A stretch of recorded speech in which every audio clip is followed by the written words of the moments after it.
بسم اللہ الرحمن الرحیم۔ السلام علیکم۔ رسول اللہ صلی اللہ علیہ وسلم کے عظیم ثنا خان جناب خالد حسنین خالد رحمۃ اللہ علیہ۔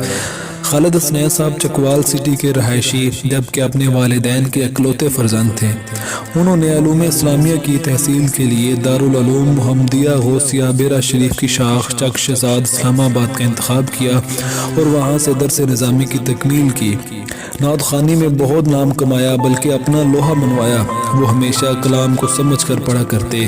عہد موجود میں نعت خوانی کے قدیم انداز کو جن چند شخصیات نے سنبھالا دیا ہے، ان میں سے ایک جناب سید زبیب مسعود شاہ صاحب ہے اور دوسرے خالد حسنین خالد تھے، جبکہ چند ایک مزید نام اس فن میں نمایاں نظر آتے ہیں۔ اپنے ہی شہر چکوال میں جامعۃ المصطفیٰ کے نام سے ایک دینی ادارہ بھی قائم رکھا ہے، جس کے اکثر اخراجات وہ اپنی جیب سے ہی ادا کرتے تھے۔ انہیں حضرت ضیاء الامت جسٹس پیر محمد کرم شاہ الازہری رحمۃ اللہ علیہ جیسی شخصیت کے دست حق پرست پر بیعت کا شرف حاصل ہوا۔ ایک سچے عاشق رسول تھے، اسی لیے تو سرکار دو عالم صلی اللہ علیہ وسلم نے لحد میں آ کر اپنے عاشق کو دیدار عطا کیا۔ ایک بھائی کا حلفاً بیان ہے کہ جس رات مرحوم خالد حسنین خالد رحمۃ اللہ علیہ کی تدفین ہوئی، میں ساری رات کافی کرب میں رہا، روتا رہا اور بار بار ایک بات ذہن میں آتی تھی کہ آج رات خالد بھائی کی قبر کی پہلی رات ہے، کیا ہوگا؟ ایک عجیب بے چینی کی کیفیت میں دل کو تسلی دیتے ہوئے خالد بھائی کو احسال ثواب کیا اور سو گیا۔ یہ وقت فجر کے بعد کا تھا۔ خواب میں کیا دیکھتا ہوں کہ خالد بھائی سفید کپڑے پہنے، سر پر سفید ٹوپی، نور سے دمک رہا ہے اور مسلسل ایک مسکراہٹ آپ کے چہرے پر اطمینان کی رونق بکھیر رہی ہے۔ میرے محلے میں مجھ سے ملنے آئے اور ہم ایک جگہ بیٹھ کر دال روٹی کھانے لگے۔ میں نے عرض کی، خالد بھائی بہت خوش لگ رہے ہیں۔ فرمایا، جی بہت خوش ہوں۔ میں نے کہا، بھائی کیا بنا، سب خیر ہے نا؟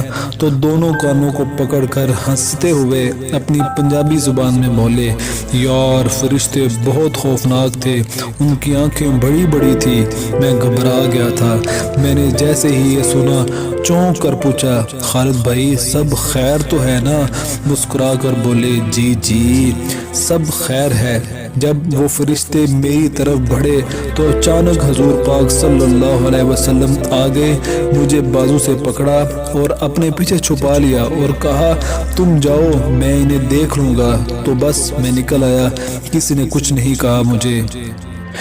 ڈھونڈا ہی کریں صدر قیامت کے سپاہی، ڈھونڈا ہی کریں صدر قیامت کے سپاہی، وہ کس کو ملے جو تیرے دامن میں چھپا ہو۔